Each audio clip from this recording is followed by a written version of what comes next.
Hello दोस्तों, स्वागत है आपका हमारे YouTube चैनल पर। आज हम लोग पढ़ेंगे भूगोल विषय के अंतर्गत मृदा को। मिट्टी, मृदा मृदा को जीवित तंत्र की उपमा दी जाती है। एक ऐसा तंत्र है जो जीवित है। मृदा शब्द की जो उत्पत्ति हुई लैटिन भाषा के सोलम से हुई है, जिसका अर्थ होता है फर्श, फ्लोर।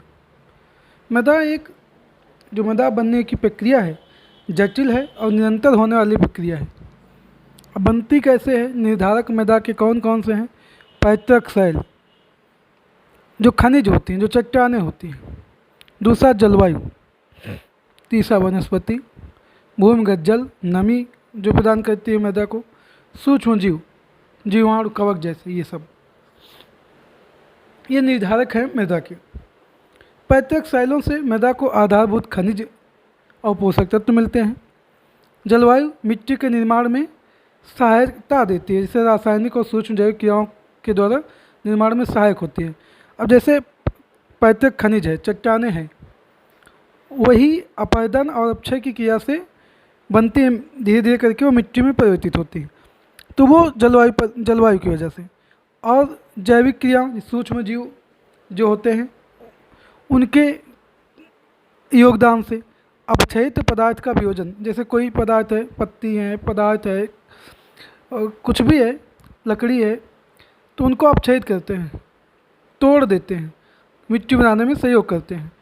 वनस्पति ह्यूमस की मात्रा को निर्धारित करते हैं। ह्यूमस मतलब जो पेड़ से पत्तियां गिरती हैं, जो भी पत्तियों की मात्रा, वनस्पतियों की मात्रा होती है, वहाँ ह्यूमस की मात्रा अधिक होती है। ये सभी निर्धारक है इसके।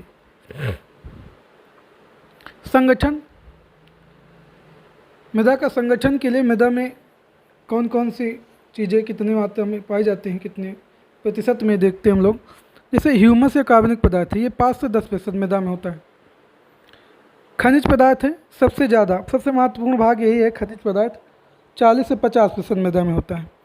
मृदा में जल 25% होता है और वायु 25% होती है।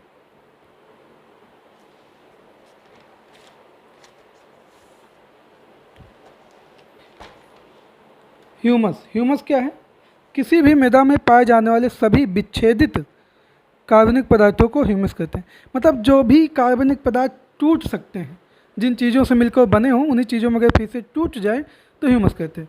ह्यूमस का निर्माण विभिन्न पादप एवं जंतु अवशिष्टों के विच्छेदन द्वारा होता है। यह विच्छेदन मृदा में पाए जाने वाले कवक एवं जीवाणु करते हैं। जो तोड़ने का काम करते हैं, ये कौन करता है? मृदा में पाए जाने कवक और जीवाणु करते हैं, कि जिन चीज़ों से मिलकर बना है उन्हीं चीज़ों में तोड़ देना उनको। खनिज पदार्थ, जो मृदा में खनिज पदार्थ हैं, ये सबसे महत्वपूर्ण, अधिक मात्रा में पाए जाने वाला जो है अब पदार्थ है इसमें। और इसमें खनिजों में भी क्वार्ट्ज खनिज जो है, इसकी सबसे अधिकता होती है। खनिज पदार्थों में 2 प्रकार खनिज पाया जाता है, प्राथमिक और द्वितीयक।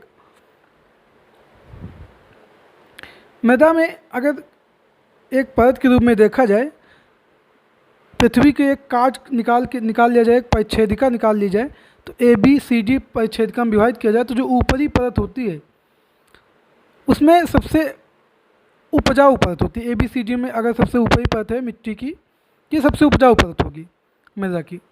और जो पेड़ पौधों की होगी, अधिकांश जड़ें यही पाई जाएंगी।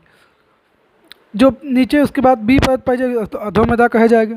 उसके नीचे जो C परत होगी, कैल्शियम कार्बोनेट एवं सल्फेट लवणों का यहाँ जमा होता है। अब मृदा खनिज में जो होते हैं, विभिन्न प्रकार के कण होते हैं। बजरी, बालू और गौद, चिकनी मिट्टी, ये सब पाई जाती हैं। तो जो बजरी है, ये इनके कणों का व्यास कितना होता है ये देखना है। तो बजरी का व्यास 5 मिलीमीटर से अधिक व्यास वाले कण बजरी होते हैं। बड़ी बजरी, नॉर्मल भाषा में उसमें बजरी बोलते, तो बड़े कंकड़ जैसे। बारीक बजरी 2 मिलीमीटर से 5 मिलीमीटर के बीच होते हैं। मोटी बालू 0.2000 मिलीमीटर से 2.00 मिलीमीटर।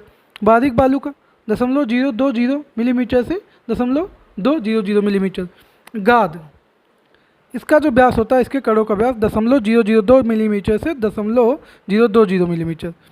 चिकनी मिट्टी, इसका जो व्यास होता है 0.002 मिलीमीटर से कम व्यास वाले कण होते हैं चिकनी मिट्टी के अंतर्गत।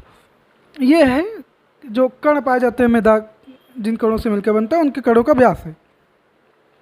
अब आगे देखेंगे मृदा अभिक्रिया। मृदा अभिक्रिया क्या है? Reaction, soil reaction. मृदा जो है अभिक्रिया कैसे, कार्य कैसे करती है?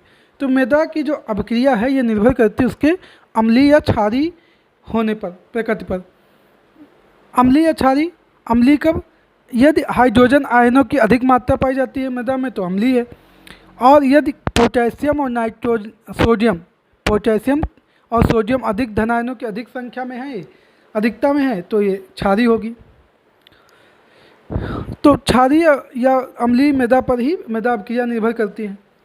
पौधे की जो, अब नॉर्मली देखा जाए तो कोई चीज़ कितनी अम्लीय है, तो यदि किसी चीज़ का पीएच मान 7 है तो ये उदासीन है,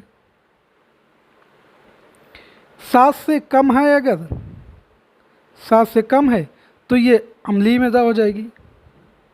यदि 7 से अधिक है किसी चीज़ का पीएच मान तो क्षारीय मृदा। पौधों की, ये कई बार पूछा गया प्रश्न कि पौधों की सामान्यता वृद्धि किस पीएच मान पर होती है?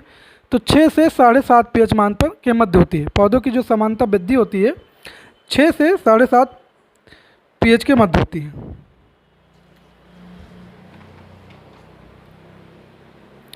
6 से 7.5 पीएच के मध्य। तो इसके आगे हम लोग अगले वीडियो में पढ़ेंगे। तब तक के लिए जय हिंद, जय Bharat. Thank you for watching.